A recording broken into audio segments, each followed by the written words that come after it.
पदा प्रभुपदा प्रभुपदा जय प्रभुपदा।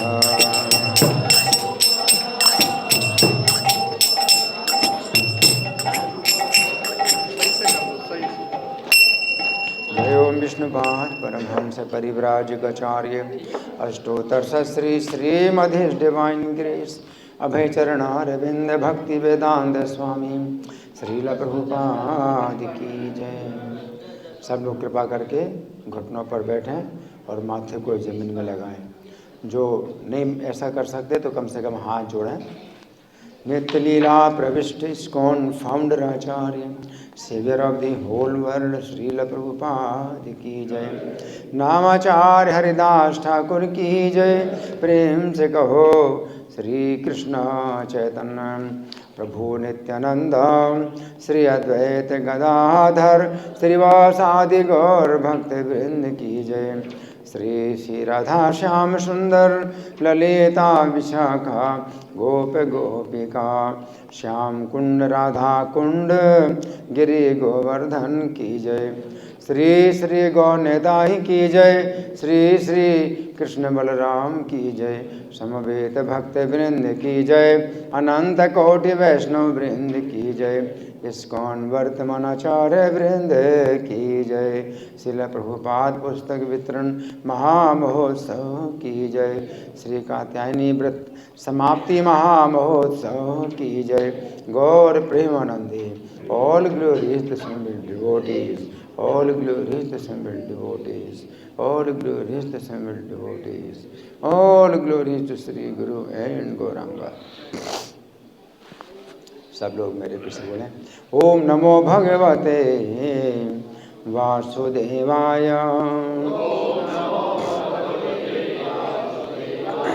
ओम नमो भगवते वासुदेवाय। ओम नमो भगवते वासुदेवाय। ग्रंथराज श्रीमद्भागवतम 10वां स्कंद अध्याय 22। अध्याय का नाम है भगवान श्री कृष्ण द्वारा अविवाहिता गोपियों का चिरहरण और श्लोक संख्या 20। तो मेरे पीछे बोलें ये आपने कौन सा किया? 20 तो है लेकिन कौन सा अध्याय? अध्याय 22 है। हाँ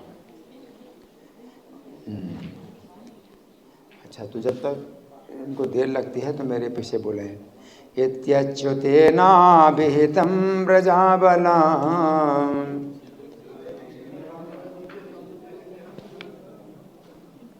मेरे पीछे बोलिए, ठीक है? मेरे पीछे बोलिए इत्यच्युतेनाभिहितं व्रजाबला।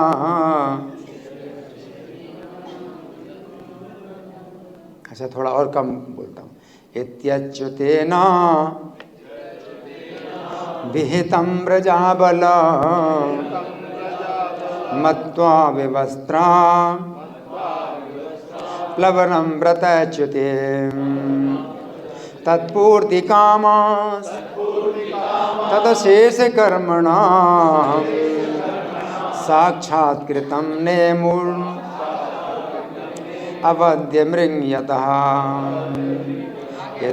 आ गया? ठीक है। इत्यच्युतेनाभिहितं व्रजाबला मत्वा विवस्त्रा प्लवनं व्रतच्युते तत्पूर्ति कामास्तदशेष कर्मणा साक्षात्कृतं नेमुरवन्द्य मृंगयतः। इत्यच्युतेनाभिहितं व्रजाबला मत्वा विवस्त्रा प्लवनं व्रतच्युते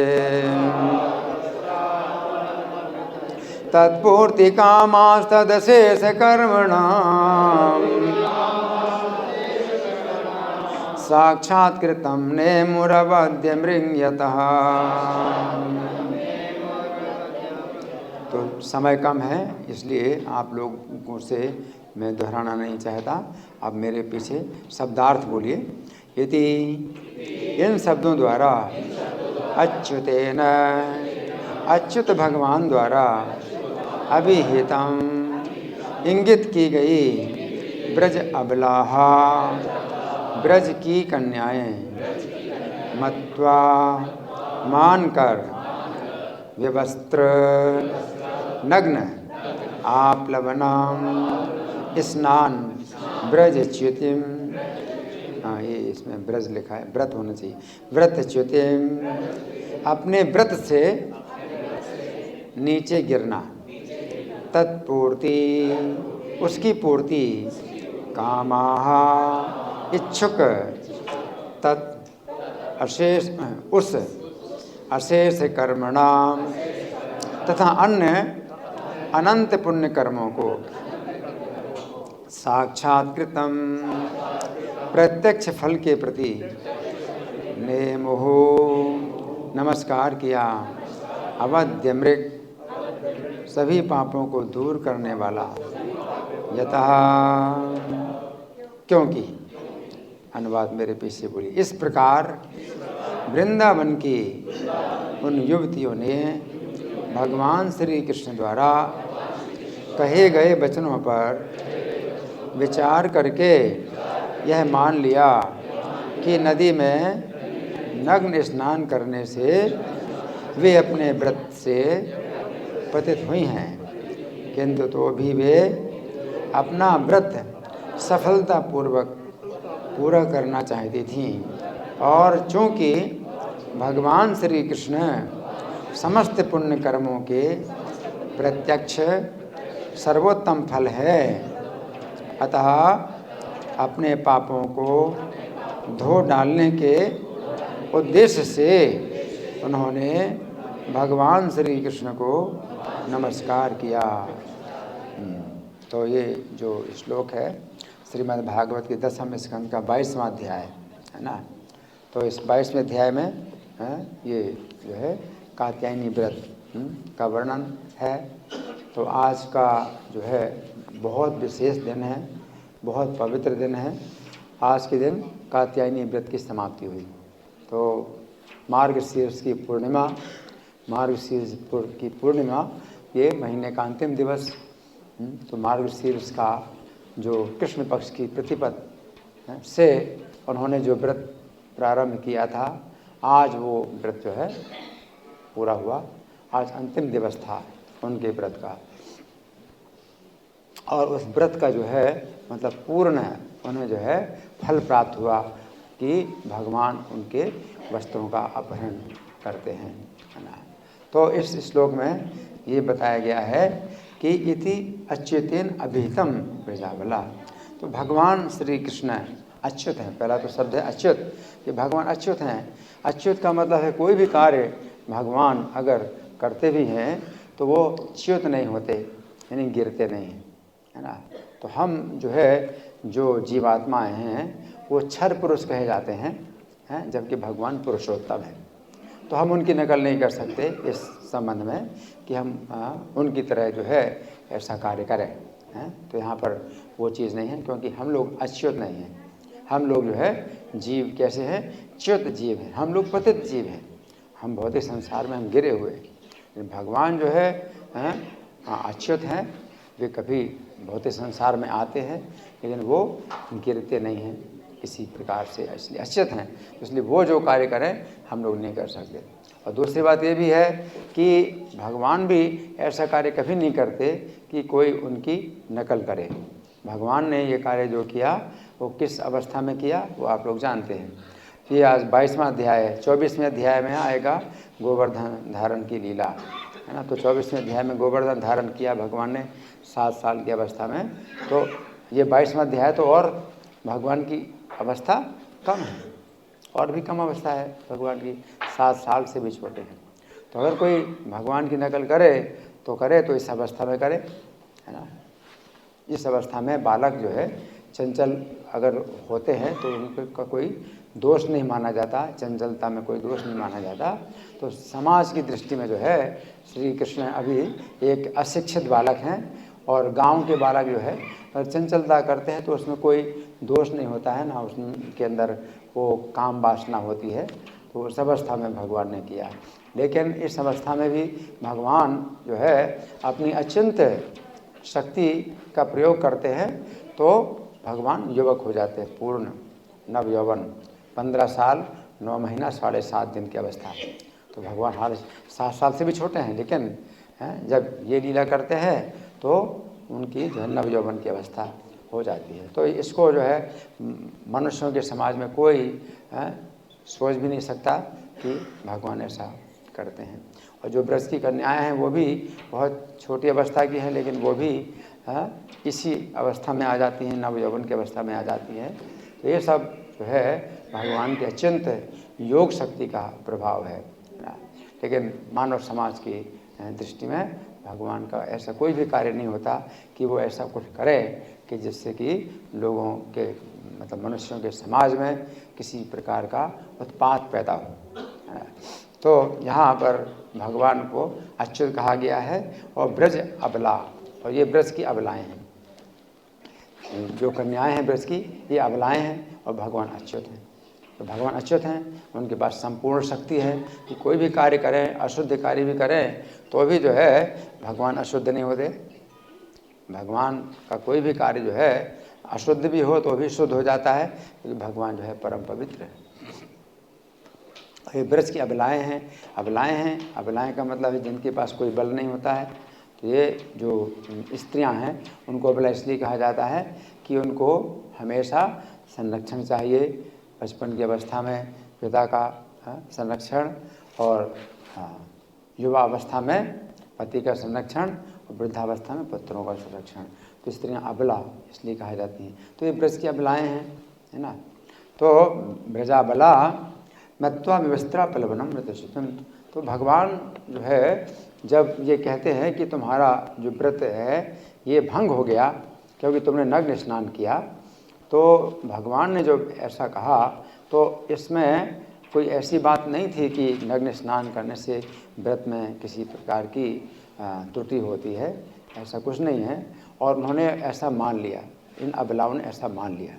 तो भगवान की जो है यहाँ समर्पण की जो बात है, यहाँ पर वो आती है कि कृष्ण के प्रति उन्होंने समर्पण किया कि वो अपना पति अगर मान लिया तो जैसा पति कहे वैसे जो है पत्नी को करना चाहिए। तो उन्होंने कोई इस विषय में तर्क नहीं किया कि उनके जो है घर में जो भी बड़ी स्त्रियां हैं, माताएं हैं, तो वो भी जो है नग्न स्नान करती हैं। तो वो घाट ही इस प्रकार का है कि जहाँ स्त्रियां जो है मतलब स्नान करती हैं और वो नग्न स्नान करती हैं। तो इसमें कोई दोष, किसी प्रकार का भी दोष नहीं है।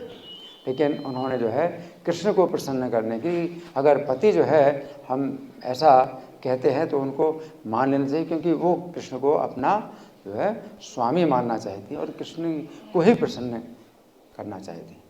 तो कृष्ण की प्रसन्नता में अपना पूरा जो है वो जीवन अर्पित करना चाहती हैं, अपना शरीर और मन सब कुछ जो है कृष्ण की प्रसन्नता में अर्पित करना चाहती हैं। तो कृष्ण अगर कहते हैं कि तुम्हारा व्रत भंग हो गया, तो उन्होंने मान लिया कि व्रत भंग हो गया।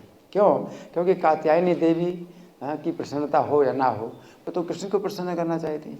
तो कात्यायनी देवी की पूजा में किसी प्रकार की जो है ये त्रुटि नहीं है कि कात्यायनी देवी की पूजा में कोई त्रुटि। कृष्ण कहते हैं कि तुम्हारी पूजा में ये त्रुटि हो गई है कि इस नग्न स्नान करने से त्रुटि हो गई, तो तुम जो है अब हाथ जोड़ करके नमस्कार करो।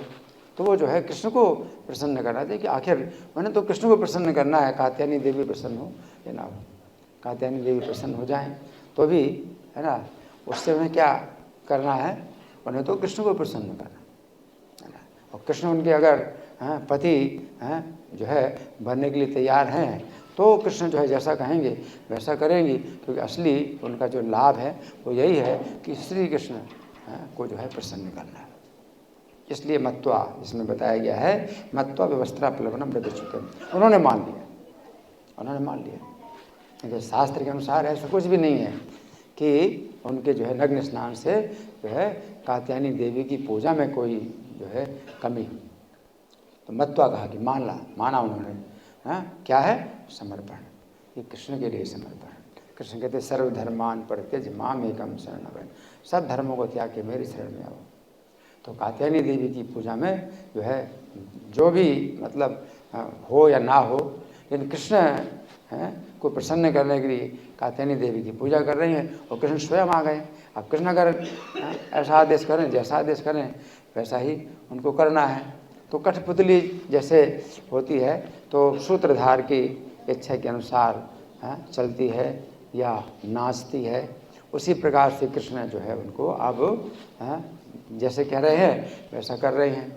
तो उन्होंने जो है कृष्ण के आदेश के अनुसार जो है अब जल से बाहर निकलना है और नग्न अवस्था में निकलना है।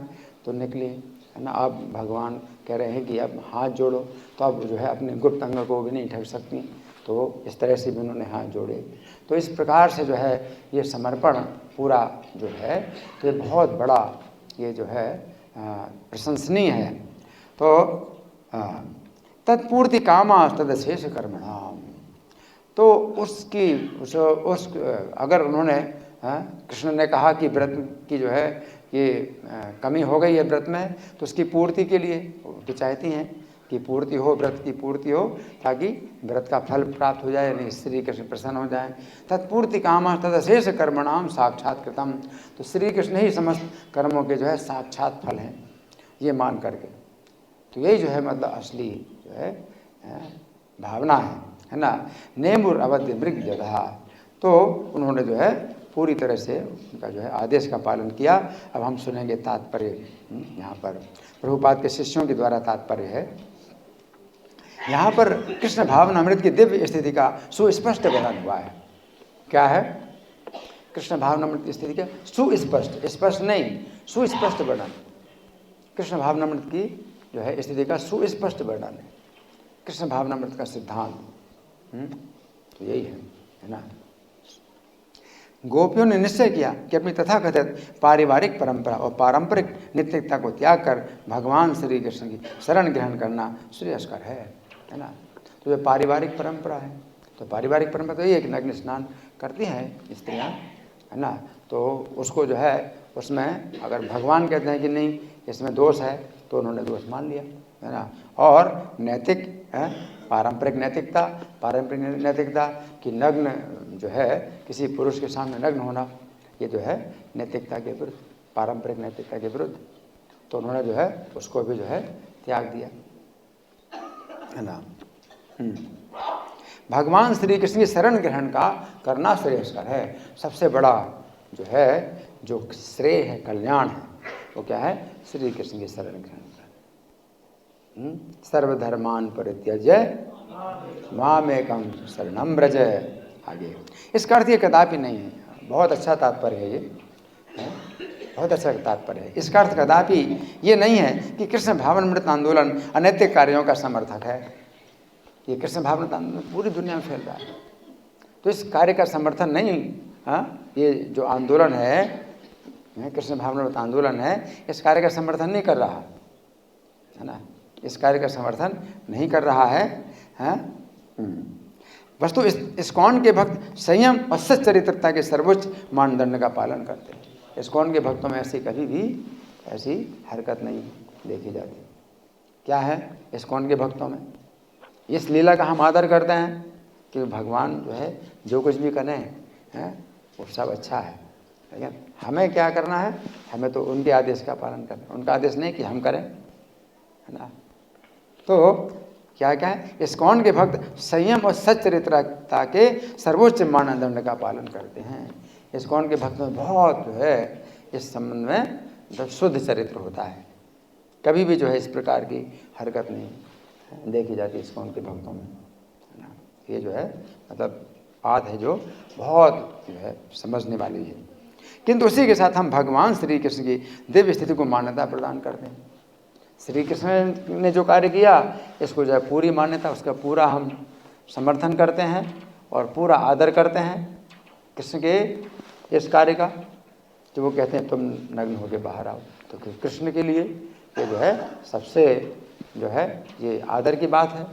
हमारे लिए ये बड़े कलंक की बात है, हमें नहीं करना है ना। इसलिए भगवान श्री कृष्ण परमेश्वर हैं, अतः उनके मन में युवतियों के साथ भोग विलास की कोई इच्छा नहीं रहती, है ना।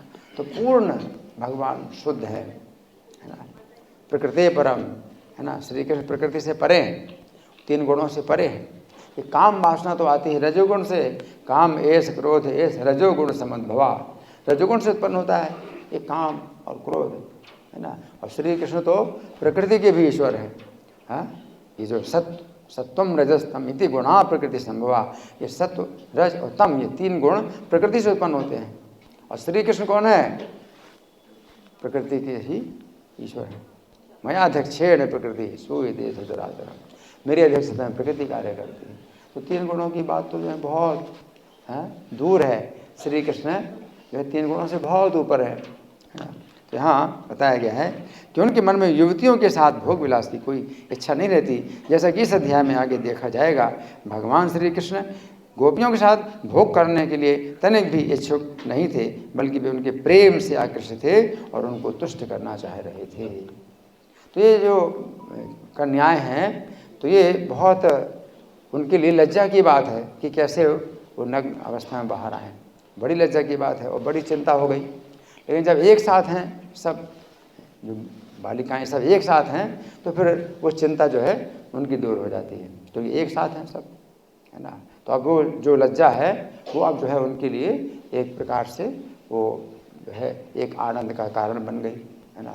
तो कोई कार्य ऐसा भी है कि भगवान जो है कहते हैं करो, और हमें लगता है कि इसमें जो है हमें बड़ी अशांति प्राप्त होगी और हम नहीं करना चाहते, लेकिन जब करते हैं तो बहुत शांति प्राप्त होती है।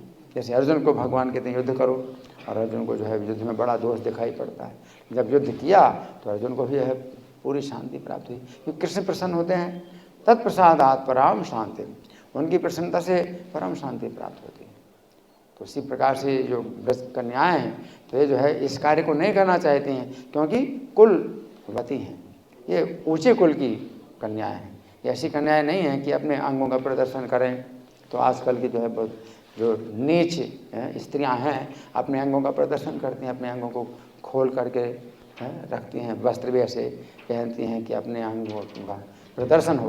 तो ये ऐसी कन्याएँ नहीं है ना। तो इनके लिए बड़ी जो है मतलब मृत्यु से भी ज़्यादा ये जो है कष्टकारक है कि जो है नग्न अवस्था में आए। लेकिन कृष्ण जब कहते हैं और जब करते हैं तो उनके व्रत का जो है फल, पूरा फल मिल गया, पूरा जो है सुख प्राप्त हुआ उनको। तो ये यहाँ पर भगवान श्री कृष्ण गोपियों के साथ भोग करने के लिए तनिक भी इच्छुक नहीं थे, प्रत्युत वे उनके प्रेम से आकर्षित थे और उनको तुष्ट करना चाह रहे थे। तो वो जो सुख है आत्यंतिक सुख है। अब नग्न अवस्था में बाहर आई तो वो जो सुख है ये शारीरिक सुख से बिल्कुल अतीत है। ये शारीरिक सुख नहीं है और इंद्रियों से भी परे है। ये सुख, ये कैसा सुख है? आत्यंतिक सुख है। सुखम आत्यंतिकम या तद्बुद्धि ग्राह्यम चिंत्यम, शुद्ध बुद्धि के द्वारा ग्रहण किया जाता है, इंद्रियों से अतीत सुख। तो भगवान जो है उनको वो सुख प्रदान करना चाहते हैं जिसको वो नहीं जानती हैं। ये जब करती हैं तो उनको फिर वो सुख प्राप्त होता है ना। आगे ये बहुत अच्छा तात्पर्य है इसमें, बहुत मतलब जो बिंदु हैं ये बड़े महत्वपूर्ण हैं। सबसे बड़ा अपराध तो भगवान श्री कृष्ण के कार्यकलापों की नकल करना है। सबसे बड़ा अपराध क्या? भगवान की कार्यकलापों की नकल करना है ना, सबसे बड़ा अपराध।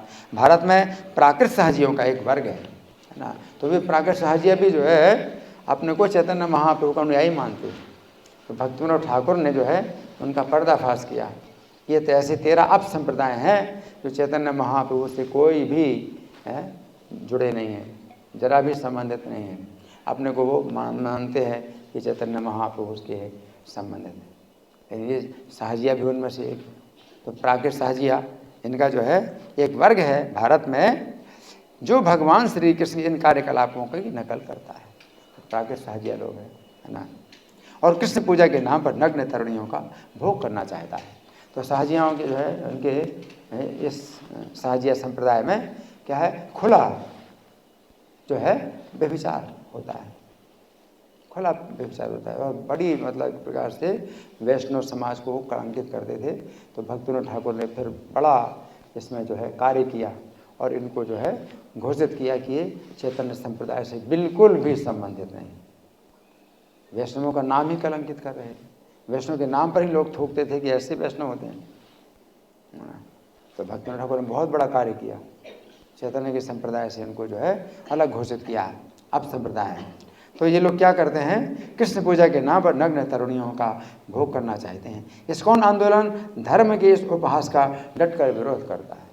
तो हमारा आंदोलन क्या है, विरोध करना है ना। कोई भी व्यक्ति जो है जो कि भगवान के धरातल पर नहीं है और इस तरह से अगर कुछ कार्य करता है तो हमारा क्या कार्य है, डटकर विरोध करना, डटकर विरोध करता है। क्योंकि मनुष्य के लिए पूर्ण पुरुषोत्तम भगवान का हास्यास्पद अनुकरण करना सबसे बड़ा अपराध है। ये हंसने वाली बात है ना, इसमें बहुत बड़ा अपराध होता है कि वे जो है भगवान की नकल करते हैं, है ना। आगे इस्कॉन आंदोलन में सस्ते अवतारों का भाव है ना, सस्ते अवतारों का अभाव। कुछ जो है अपने को अवतार भी घोषित करने लगे। तो ऐसे सस्ते अवतार भगवान श्री कृष्ण कुछ करते हैं तो वो करके दिखाते हैं, वो घोषित नहीं करते हैं कि वो भगवान है। तो गीता में केवल उन्होंने घोषित किया तो वो केवल एक समय था उनके जीवन काल में जो अपने को घोषित किया कि मैं कौन हूँ, है ना, तुम समझो परमेश्वर हूँ। उस समय अपना विश्व रूप का भी दर्शन कराया। बाकी अपने जीवन काल में भगवान करके दिखाते हैं लेकिन बोलते कुछ नहीं। जैसे गोवर्धन पर्वत धारण किया कृष्ण ने, तो ये नहीं कहा कि मैं परमेश्वर हूँ मेरी पूजा करो, है ना। गोवर्धन पर्वत धारण किया भगवान ने, है ना। तो ये कह के गोवर्धन पर्वत धारण किया कि तुम लोगों ने गोवर्धन की पूजा की तो गोवर्धन जो है प्रसन्न हो गए, तो वो जो है मेरे हाथ के ऊपर आ गए, आप गोवर्धन ही आपकी रक्षा कर रहे हैं। तो भगवान ने अपने को जो है भगवान घोषित नहीं किया। तो जो भगवान होते हैं अपने को भगवान नहीं कहते हैं, लेकिन करके दिखाते हैं कि वे भगवान है। और गोवर्धन धारण करने के बाद भी कृष्ण ये नहीं कहा कि अब मेरी पूजा करो, देखो मैंने गोवर्धन धारण किया।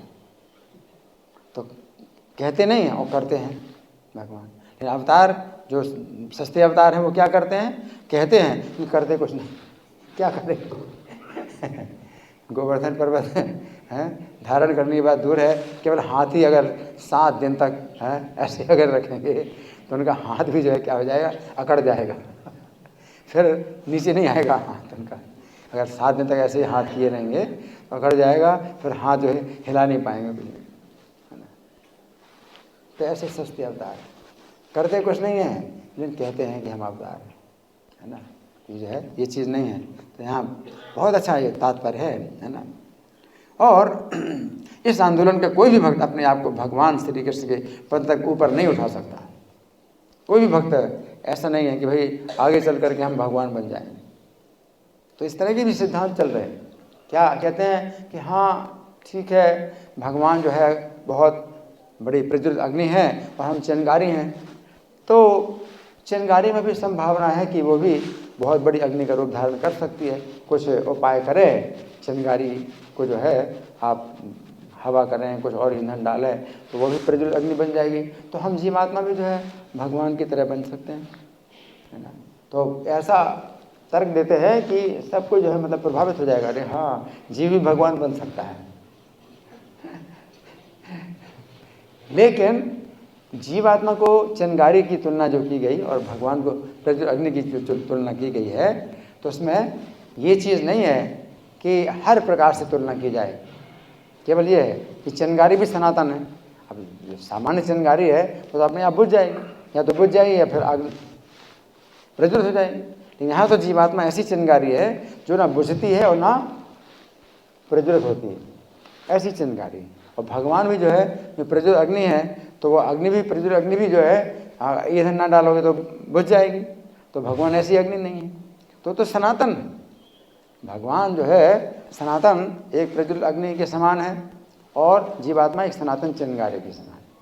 तो एक ऐसी चिंगारी जो ना कभी बुझेगी और ना कभी प्रज्वलित होगी, तो वो चिंगारी बहुत जो है क्या है, सूक्ष्म चिंगारी। तो कोई तुलना अगर की जाती है तो हर दृष्टि से नहीं वो तुलना जो है हो सकती। कुछ जो है माने में, कुछ मामले में उसकी तुलना की जा सकती है, लेकिन हर मामले में तुलना नहीं की जा सकती। जैसे जीवात्मा है वो बूंद की तरह है, भगवान समुद्र की तरह है। तो वो भी सनातन समझो। नहीं तो ऐसे क्या है कि बूंद भी जो है सूख जाएगी, बूंद खत्म हो जाएगी, या समुद्र में मिला तो समुद्र बन जाएगी। तो आप कहें वो लोग इसी प्रकार से कहते हैं कि हाँ जीवात्मा बूंद है और भगवान समुद्र हैं, तो जो है वो बूंद समुद्र मिल गई तो समुद्र बन जाएगी, हम भी भगवान में मिल जाएंगे, हम भगवान बन जाएंगे। तो ये बूंद और समुद्र का भी जो उदाहरण है हर दृष्टि से नहीं किया जाता। बूंद ऐसी बूंद है जो सनातन है और समुद्र ऐसा है जो सनातन है, कभी भी जो है मतलब वो पृथक, हमेशा पृथक रहते हैं। जीव जो है भगवान से हमेशा पृथक है, इसलिए इसको कहा जाता है भिन्न अंश। भगवान का सनातन अंश है और भिन्न अंश, हमेशा भिन्न रहता है, कभी एक नहीं होता। तो कोई भी तुलना इस तरह से नहीं। लेकिन आजकल के जो है मतलब बड़े इस तरह के जो है तर्कवादी लोग जो है तर्क करते हैं। तो यहाँ प्रभुपाद के शिष्य लोग हैं, वो क्या कहते हैं, इस आंदोलन को कोई भी भक्त अपने आप को भगवान श्री कृष्ण के पद तक ऊपर नहीं उठा सकता। कोई भक्त अपने को भगवान श्री कृष्ण के पद तक नहीं उठा सकता, नहीं उठा सकता, कोई भी जीव नहीं उठा सकता। लेकिन लोग मानते हैं कि हम बन सकते हैं भगवान, लेकिन हम लोग कभी भी ऐसा नहीं मानते, है ना। हम बन सकते हैं, इसलिए हम क्या हैं, सनातन अंश हैं। हम सनातन दास, जीवेर स्वरूप हो कृष्णेर नित्य दास, नित्य दास।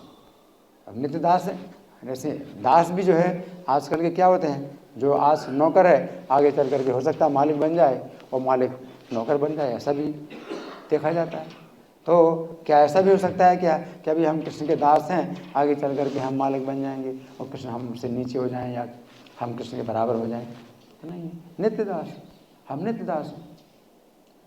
इसलिए कोई भी तुलना जो है मतलब पूरी तरह से आप नहीं मतलब उसको तर्क के द्वारा जो है मतलब बना सकते हैं कि ऐसा हो जाएगा वैसा हो जाएगा। तो यहाँ ये लिखा गया है कि इस्कॉन आंदोलन का कोई भी भक्त अपने आप को भगवान श्री कृष्ण के पद तक ऊपर नहीं उठा सकता। कोई भी नहीं सोचता कि आगे चल करके हम भगवान बन जाएं। आगे 500 वर्ष पूर्व भगवान श्री कृष्ण श्री चैतन्य महाप्रभु के रूप में प्रकट हुए, जिन्होंने विद्यार्थी जीवन में कठोर ब्रह्मचर्य व्रत का पालन किया। तो चैतन्य महाप्रभु विद्यार्थी जीवन में बड़े चंचल थे, है ना। लेकिन वो जो ब्रज कन्याएं, जो वहाँ नवद्वीप की जो कन्याएं हैं पूजा वगैरह करती थीं, है ना, तो वो जो है उनकी पूजा में विघ्न डालते थे और कहते थे कि तुम शिव की पूजा करते हो तो शिव तो मेरे सेवक हैं, तुम जो है जो दुर्गा की पूजा करते हो शिव दुर्गा तो मेरी दासी है, तो मुझे अपनी जो है सामग्री खिलाओ, और बलपूर्वक सामग्री खा लेते थे और मैं तुम्हें वर दूंगा, तुम्हें अच्छा पति प्राप्त होगा।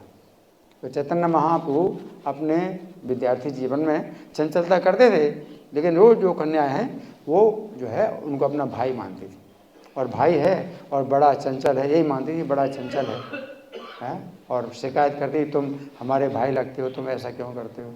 और वो चैतन्य महाप्रभु जब उनकी जो है माला भी जो है अपने पहन लेते थे, मेरी पूजा करो मेरी पूजा करो, तो फिर क्या कहते थे, तुम्हें अच्छा पति प्राप्त होगा, और जो नहीं देगी उसको बूढ़ा पति प्राप्त होगा।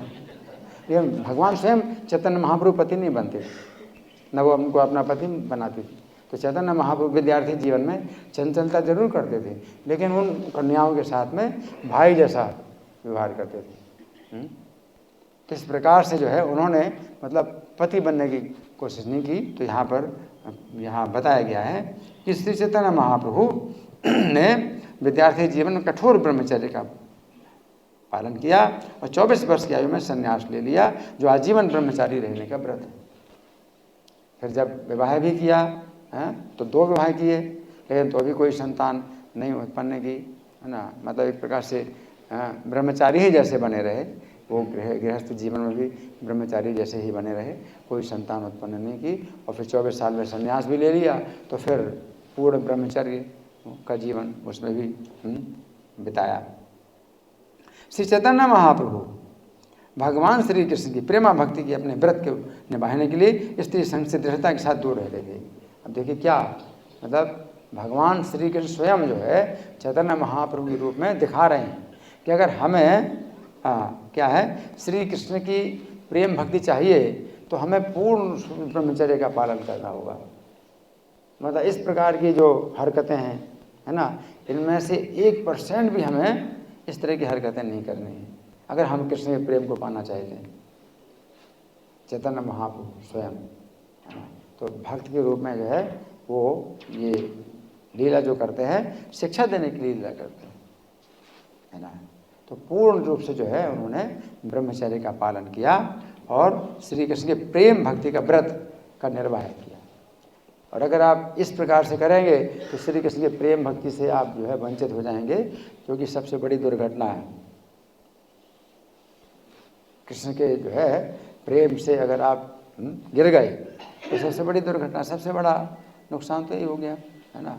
तो यहाँ बताया गया है जब 5000 वर्ष पूर्व भगवान श्री कृष्ण स्वयं प्रकट हुए थे तो उन्होंने ये अद्भुत लीलाएं प्रदर्शित की थी जो हमारे चित्त को आकर्षित करती हैं।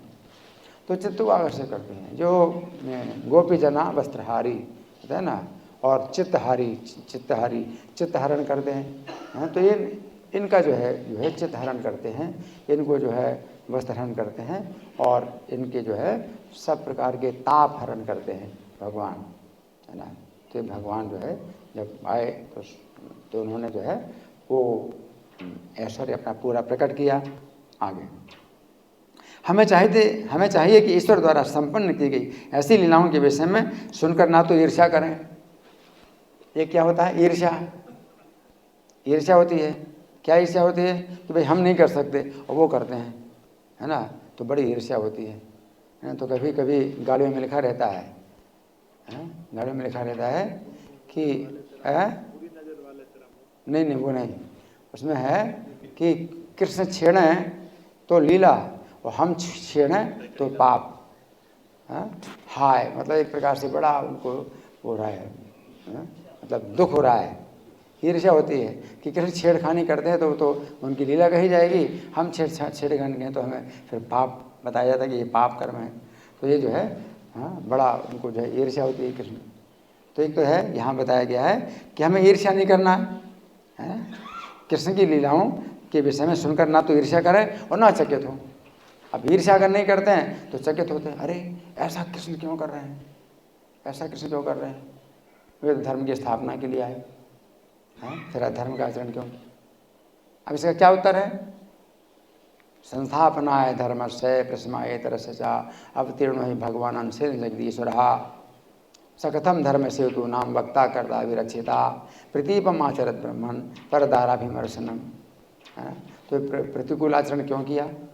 अगर कोई कहे कि भाई भगवान तो धर्म की स्थापना करने के लिए आते हैं तो अधर्म का जो है आचरण वो स्वयं क्यों कर रहे हैं, तो उसका क्या उत्तर है?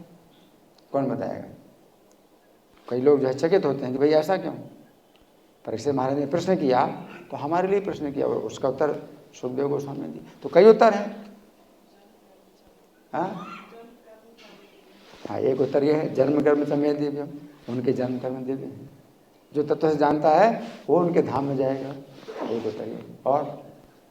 और भी कोई उत्तर है जी? कौन बताएगा? एक तो ये उत्तर है जन्म कर्म समय दिव्य। दूसरा उत्तर सुखदेव गोस्वामी ने किया, सुखदेव गोस्वामी ने दिया है। हाँ ईश्वर हैं, धर्म व्यतिक्रमो दृष्ट ईश्वर नाम च सहायसम। ईश्वरों को जो है देखा जाता है धर्म का उल्लंघन करते हैं। तेजी या सामना दोष आए, तेजस्वियों को दोष नहीं लगता। वह ने सर्वभुजोयता, अग्नि को जो है जितना भी अशुद्ध चीज़ें हैं आप डाल देते हैं वो अग्नि अशुद्ध नहीं होता। अग्नि में जितनी भी अशुद्ध चीज़ें डाल दी जाती हैं तो सब शुद्ध हो जाती हैं और अग्नि को कोई अशुद्धि नहीं होती। जैसे भगवान अगर कुछ कार्य करें तो दूसरा उत्तर ये भी है। और तीसरा उत्तर क्या है जो मैं देता हूँ हमेशा, वो क्या उत्तर है? मैंने कई बार बोला, क्या उत्तर है? छोटी अवस्था में किया। कितनी छोटी अवस्था में किया? कितनी अवस्था थी? 7 साल से भी छोटी अवस्था, 7 साल से भी छोटी अवस्था में। है ना। तो उसमें तो बालक जो है नग्न होते भी हैं और नग्न जो है चलते फिरते हैं और खेलते भी हैं नग्न, तो कोई उसमें दोष माना नहीं जाता, उनके अंदर कोई ऐसे काम वासना होती नहीं। तो गीता में भगवान कहते हैं 3 अध्याय का 23वां श्लोक, यदि हेम न वर्ते हम जातु कर्मण्य तंद्रिता मम वर्तमान वर्तन्ते मनुष्या पार्थ सर्वशः, कि अगर मैं सावधानी पूर्वक कर्म ना करूं तो मेरी देखा देखी सब मनुष्य लोग भी करने लगे। श्रेष्ठ पुरुष जैसा आचरण करेगा वैसे ही सामान्य लोग करेंगे। तो जब भगवान गीता का उपदेश दे रहे हैं उस समय श्रेष्ठ पुरुष के रूप में है ना, लेकिन जिस समय ब्रज में एक छोटे बालक है तो श्रेष्ठ पुरुष के रूप में नहीं है, एक चंचल बालक के रूप में है। ये जो भगवान लीलाएं करते हैं, मान लो छेड़ते हैं, कुछ भी करते हैं, तो ये बालक की चंचलता में जो है सबको आनंद आता है, कोई नकल नहीं करता। कृष्ण ने जो लीलाएं की वो शिक्षा देने के लिए नहीं की, बल्कि आनंद देने के लिए की। तो ब्रज में हर कोई कृष्ण की चंचलता से जो है सुख प्राप्त करता है, कोई कृष्ण की नकल नहीं करना चाहता। सब जो है ये चाहते हैं। कृष्ण अगर चोरी करें तो उनको अपना अंदर से बहुत खुश होती हैं स्त्रियां कि हमारे घर में चोरी करने आए, ऊपर से शिकायत करती हैं, अंदर से बहुत प्रसन्न होती हैं। तो जो भी कार्य भगवान करते हैं वो सुख के कुंड में गोता लगवाने के लिए, सुख के कुंड में डुबोने के लिए, है ना। और भौतिक संसार में ये कार्य होते हैं दुख के कुंड में डुबोने के लिए, है ना।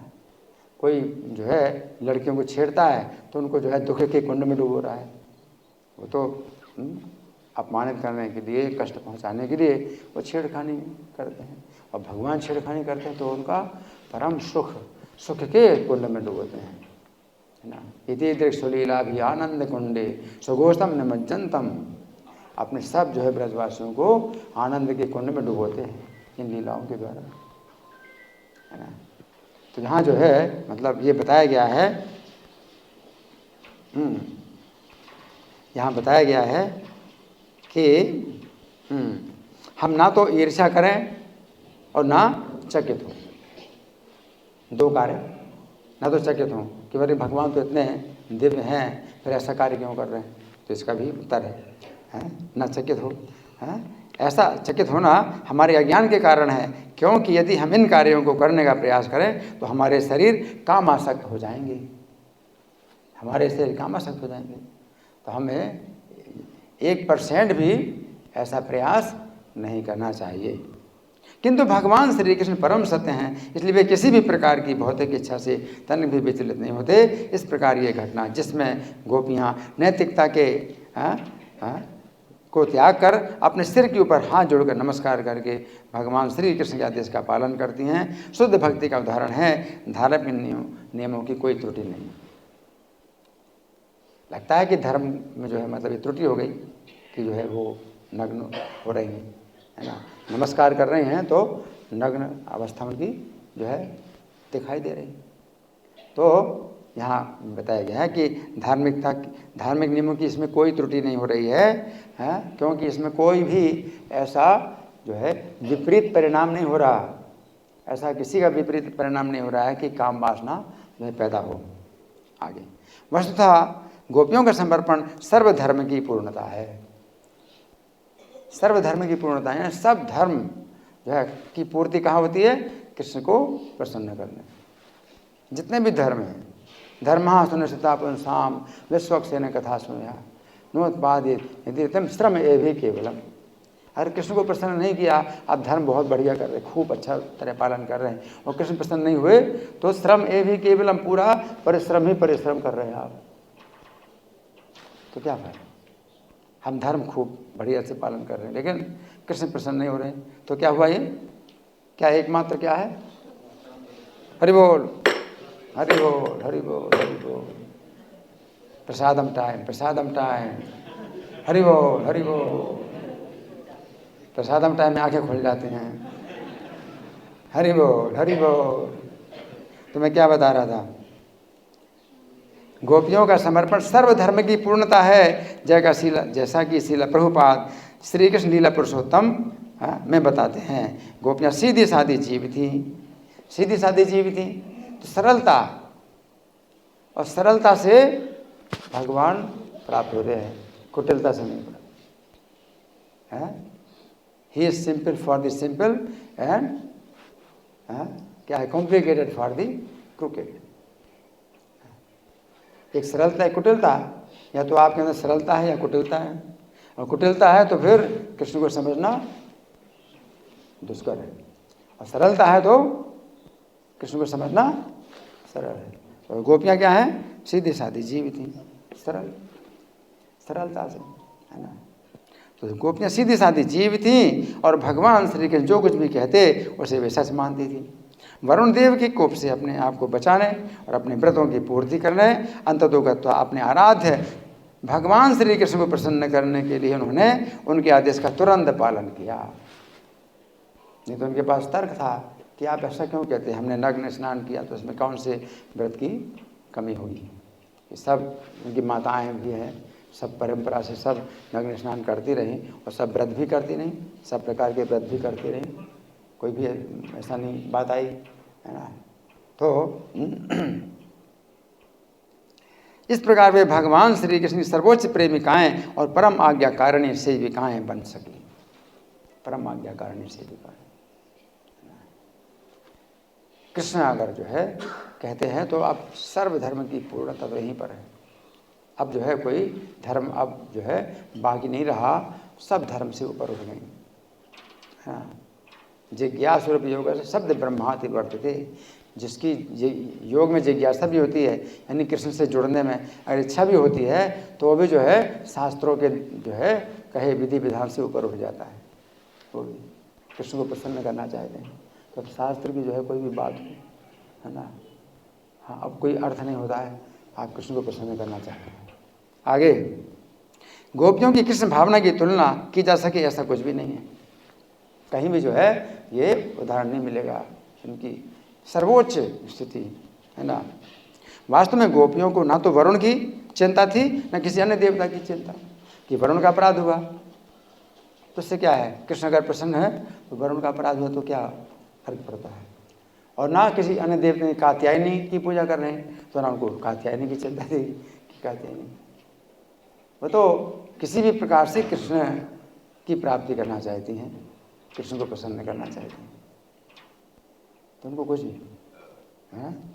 भगवान के वरुण देवता का अपराध हुआ तो मान लिया उन्होंने, मान लिया, कृष्ण कहते हैं तो मान लिया क्योंकि कृष्ण ही को प्रसन्न करना है बस, और कुछ नहीं, है ना। ना तो उनको वरुण देवता की चिंता थी ना किसी अन्य देवता की चिंता थी, वे केवल भगवान श्री कृष्ण को प्रसन्न करना चाहती थी, है ना।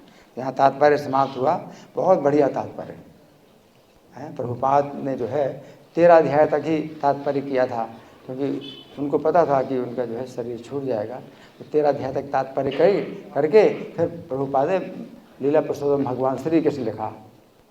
उन्होंने जब देखा कि 13 अध्याय तक तो कर लिया और 90 अध्याय है तो 10वां स्कंद वो पूरी कर नहीं पाएंगे, एक एक शब्द का जो है अर्थ करना और अनुवाद करना, तात्पर्य करना संभव नहीं है। तो प्रभुपाद जानते शरीर छूटने वाला है, तो उन्होंने लीला पुरुषोत्तम भगवान श्री कृष्ण लिख दिया कि वो बहुत आवश्यक है कि 90 अध्याय जो भागवतम के हैं वो जो है कथा के रूप में प्राप्त हो जाए, तो इसलिए कृष्ण पुस्तक लिखी, कृष्ण पुस्तक। तो जितनी लीलाएं हैं उनको जो है मतलब प्रभुपाद ने लिख दिया, है ना। लेकिन जो इतने लंबे लंबे तात्पर्य हैं वो प्रभुपाद 13 अध्याय तक कर पाए। तो 10वें स्कंद के 4 खंड हैं, तो पहला जो खंड है वो प्रभुपाद ने मतलब कर दिया था, वो भी जब उनका शरीर बहुत मतलब था, रोगना था और मृत्यु शैया पर थे तो भी वो कर रहे थे।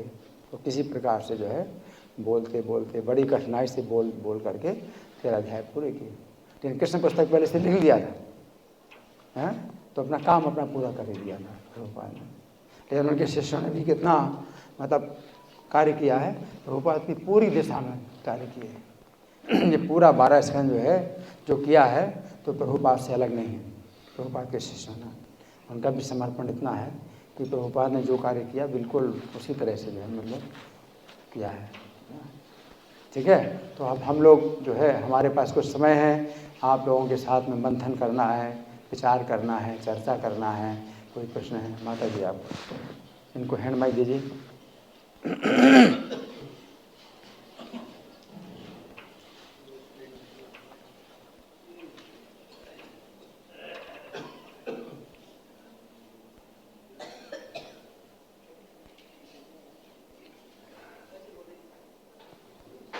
जोर से बोलो, जोर से।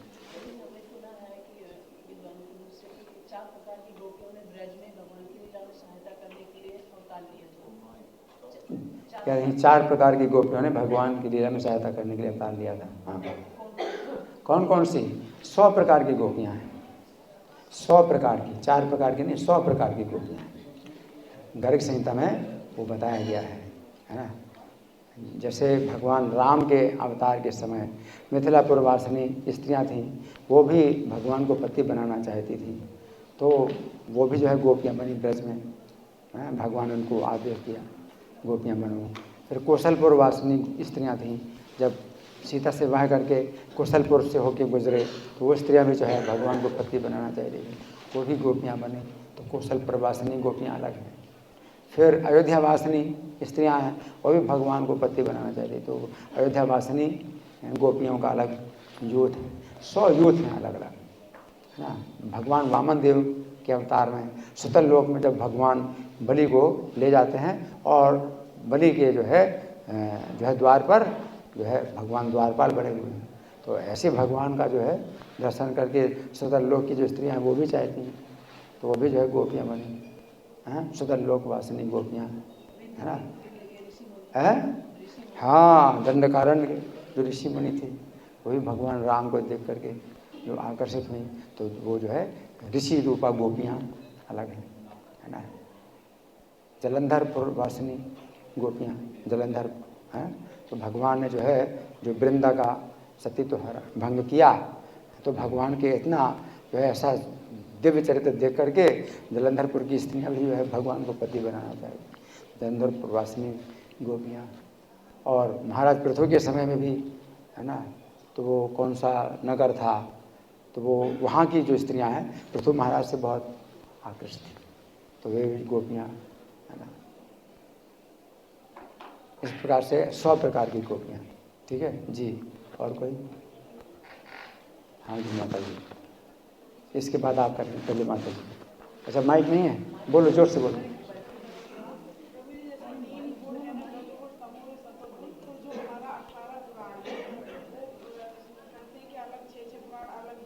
हाँ, इनका प्रश्न अच्छा है। इनका प्रश्न है कि 18 पुराण है तो 3 गुणों में है, तो 6 पुराण तमोगुण में है, 6 पुराण रजोगुण में है, 6 पुराण सत्वगुण में है, तो श्रीमद् भागवत फिर इसको क्या कहेंगे? तो श्रीमद् भागवतम जो है सर्वोत्तम है। सात्विक पुराणों में श्रीमद् भागवत भी है ना, लेकिन तो भी श्रीमद् भागवत को जो है आप ऐसा कह सकते हैं कि सात्विक में भी जो है क्या है, ये शुद्ध सात्विक है। तो शुद्ध सत्व मतलब वो 3 गुणों से ऊपर है श्रीमद् भागवत, इसको निर्गुण कह सकते हैं कि 3 गुणों से ऊपर भी है। सत्वगुण ही जो है जब शुद्ध होता है तो वो फिर निर्गुण हो जाता है, तो फिर उसको शुद्ध सत्व बोलते हैं। गुण का मतलब बंधन, तो सत्वगुण ही बंधनकारी है। इसमें रजोगुण तमोगुण का मिश्रण होता है तो वो सत्वगुण कहलाता है, बंधनकारी, है ना। लेकिन वही सत्वगुण जो है जब रजोगुण तमोगुण से रहित हो जाता है तो शुद्ध सत्व कहलाता है, अब वो बंधनकारी नहीं है, ठीक है ना। तो शुद्ध सत्व है। तो श्रीमद् भागवत जो है 3 गुणों से ऊपर इसको कह सकते हैं। भगवद गीता भी जो है भगवान की वाणी है ना, 3 गुणों से ऊपर है। 3 गुणों का वर्णन भगवद गीता में मिलता है, तो आप देख सकते हैं 3 गुणों को। तो आप 3 गुणों से ऊपर उठ जाएं तो आप 3 गुणों को देख सकते हैं श्रीमद् भागवत भी, ठीक है जी। हाँ आपका प्रश्न जी। आपने जो बोला कि जो भगवान जो है भगवान त्रिगुणातीत है, सतर रजो तमो ये 3 गुण से परे है, और ये काम जो जागृत होता है तो काम ये रजोगुण से आते हैं जी। तो भगवान की इस प्रकार लीला को कोई अनैतिक समझते हैं, लेकिन इसके साथ साथ मैं और भी कहना चाहता हूँ कि ये जो भगवान जो रासलीला किए हैं, ये रासलीला कोई कोई इसको कामलीला बोलते हैं, लेकिन भगवान तो इस काम को पराजित किया, कामदेव को भगवान ने पराजित किया, तो ये किस प्रकार कामलीला होता है? इसमें कोई इसको काम अगर कहा जाता है काम, तो भगवान को काम कहा जा सकता है, लेकिन वो शुद्ध रूप में है। उसको लस्ट भी जो है अंग्रेजी में बोलते हैं लस्ट, तो भगवान में भी काम है लेकिन वो शुद्ध रूप में है। अब उसको आप प्रेम कहिए, जब काम शुद्ध रूप में होता है तो उसको प्रेम हम कहते हैं। अगर काम कहते हैं तो वो काम क्या है, शुद्ध रूप में है, ठीक है ना। और वही जो है काम जो है, जो इसमें जो प्रेम है तो उसमें रजोगुण की मिलावट हो जाती है, तो ये काम वासना हो जाता है। तो वही प्रेम ही है। जैसे दूध में खटाई का मिलावट हो जाए तो दही बन जाता है, तो इसी प्रकार से प्रेम ही है, कृष्ण प्रेम ही है जीव के अंदर। रजोगुण के मिश्रण से क्या होता है, वो काम बन जाता है। तो दूध में खटाई का जब बेकार होता है तो दही बन जाता है। अब दही से तो दूध नहीं बना सकते, लेकिन इस काम को प्रेम में बदला जा सकता है। इस काम को प्रेम में बदला जा सकता है, कुछ विधि ऐसी है कि इस काम को प्रेम में बदला जा सकता है। तो हमारे अंदर कुछ काम है, अगर काम वासना है तो उसको जो है कृष्ण की सेवा में लगाया जा सकता है ना। कोई जीव अगर भगवान को शरीर मन वाक्य अगर दे देगा, तो ये तो गोपियों जो किया था, ये तो अपना शरीर को दे दिया, तो शरीर और लज्जा में क्या अंतर है? शरीर और लज्जा, लज्जा भी, हाँ, तो भगवान जो है, भगवान के लिए वो अपना जो लज्जा है वो भी वो त्याग रही हैं, तो इससे जो है मतलब उनको भगवान की प्रसन्नता प्राप्त होती है। सामान्यतः कोई भी व्यक्ति जो है अगर अपनी लज्जा में जो है अपना बना रहता है तो सेवा नहीं कर सकता। जैसे मैंने आपको कुछ कहा है ना कि आप ये काम करो वो काम करो, आपको नहीं आता करना, तो आप बताएंगे नहीं कुछ भी और हाँ हाँ बोल देंगे, तो लज्जा आती है आपको बताने में, तो आप काम भी नहीं करते और मना भी नहीं करते। तो लज्जा के कारण क्या होता है, आप सेवा कर नहीं सकते। फिर कहते हैं हमें शर्म आती है। क्या शर्म आती है? हम ये काम नहीं कर सकते हैं, बताने में शर्म आती है, तो हाँ बोल देते हैं और नहीं कर रहे हैं। तो ये लज्जा क्या होती है? लज्जा करोगे तो सेवा नहीं कर सकते, और सेवा करोगे तो लज्जा नहीं कर सकते। तो लज्जा को छोड़, आप बताइए कि मैं ये नहीं कर सकता और मैं क्या कर सकता हूँ, है तो वो मेरे लायक जो है कोई सेवा आप बताइए, मैं जो कर सकता हूँ वो। तो ये जो है लज्जा को त्यागने से ही जो है आप सेवा कर सकते हैं, और उसी को सरलता कहते हैं। और लज्जा में आप जो है कुटिलता का व्यवहार करेंगे। लज्जा आती है तो आप जो है हाँ हाँ बोल दिया और भाग गए, ये क्या है? कुटिलता है, सरलता नहीं। अगर आपको सरल बनना है तो लज्जा का त्याग करना पड़ेगा। अपनी लज्जा को जो है, लज्जा क्या है? एक प्रकार से गलत एक विचार है कि मैं हर काम कर सकता हूँ, मैं ऐसे नहीं कहूँगा कि मैं ये काम नहीं कर सकता। तो आप अज्ञान है, इस अज्ञान को पकड़े हुए हैं। अगर मैं कहूँ कि आप ये काम कर सकते हैं तो आप कहो प्रभु जी मैं इतना कर सकता हूँ, इतना नहीं कर सकता हूँ, तो ये सरलता कहलाती है। और हाँ हाँ करूँगा, हाँ मैं कर सकता हूँ हर काम में, यस सर, है ना, और फिर बाद में जीरो, तो वो और अपराध कर रहे हैं। तो लज्जा के कारण और ज़्यादा अपराध होता है, सेवा का अपराध होता है। सेवा बिल्कुल नहीं होती लज्जा में। लज्जा को बिल्कुल त्यागना होगा, तब आप जो है सरल बन सकते हैं और आपको सेवा कर सकते हैं, ठीक है ना। हाँ, हरे कृष्णा। ग्रंथराज श्रीमद् भागवतम की जय, श्री कात्यायनी व्रत समाप्ति महामहोत्सव की जय, श्रील प्रभुपाद की जय। हरे कृष्णा।